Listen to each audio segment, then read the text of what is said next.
यूँ तो बात अगर प्रधानमंत्री के भाषण की करें तो बोलते अच्छा हैं, जोर देकर बोलते हैं, ऐसा बोलते हैं कि सब सच लगता है, कुछ इस तरह से बयां करते हैं कि सब मुमकिन लगता है। और अगर किसी को कोई शक हो बातों पर, वादों पर और दावों पर, तो भाषण के बाद यही कह देता है कि प्रधानमंत्री ने कहा होगा तो सच ही कहा होगा, क्योंकि कुछ समझ में आया, कुछ नहीं आया। लेकिन बीजेपी के भीतर ही कुछ ऐसे लोग हैं जो प्रधानमंत्री के कहे हुए हर शब्द पर भरोसा नहीं करते हैं, खासकर चीन और वित्त जगत के मामलों को लेकर दिए गए प्रधानमंत्री के बयान पर तीखी नजर रखते हैं। उनमें से एक नेता हैं सुब्रमण्यम स्वामी।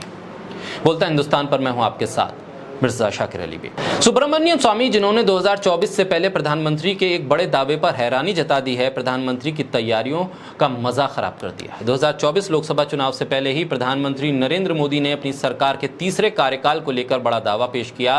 कह दिया कि अगर मुझे तीसरा कार्यकाल मिल गया तो भारत की अर्थव्यवस्था तेजी से बढ़ेगी, भारत अभी की तुलना में तेज वृद्धि दर के साथ दुनिया की तीसरी सबसे बड़ी अर्थव्यवस्था बन जाएगा। यानी कि मोदी का तीसरा कार्यकाल और भारत की तीसरी बड़ी अर्थव्यवस्था।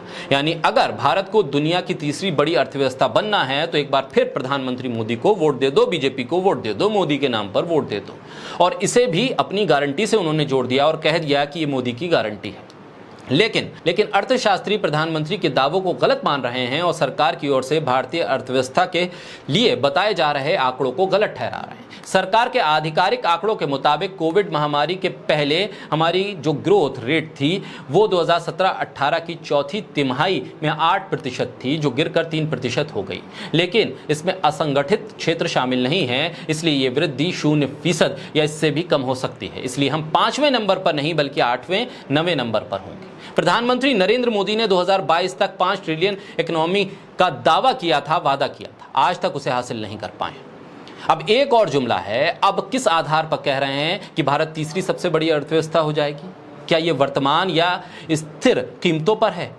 क्या ये पीपीपी पर है? लक्ष्य हासिल करने के लिए क्या नीतियां हैं? वहीं बीजेपी के नेता सुब्रमण्यम स्वामी ने कह दिया कि प्रधानमंत्री के लिए ट्वीट करते हुए कहा कि पीएमओ के साथ समस्या ये है कि पीएमओ में संयुक्त सचिव अर्थशास्त्र हैं। भारत पिछले 20 सालों में कम से कम क्रय शक्ति समानता मूल्यों पर तीसरी सबसे बड़ी जीडीपी वाला देश है, और फिर भी मोदी कहते हैं कि भविष्य में तीसरा सबसे बड़ा देश बनने जा रहा है अर्थव्यवस्था के मामले में भारत।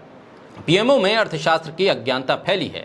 पिछले साल सितंबर में भारत यूनाइटेड किंगडम को पीछे छोड़कर दुनिया की 5वीं अर्थव्यवस्था बन गया। इस क्रम में संयुक्त राज्य अमेरिका, चीन, जापान और जर्मनी शीर्ष 4 स्थानों पर है। ऐसे में प्रधानमंत्री का यह दावा चुनावी जुमला है या फिर अर्थशास्त्र की कोई लंबी गोटी, ये तो आने वाला वक्त ही बताएगा।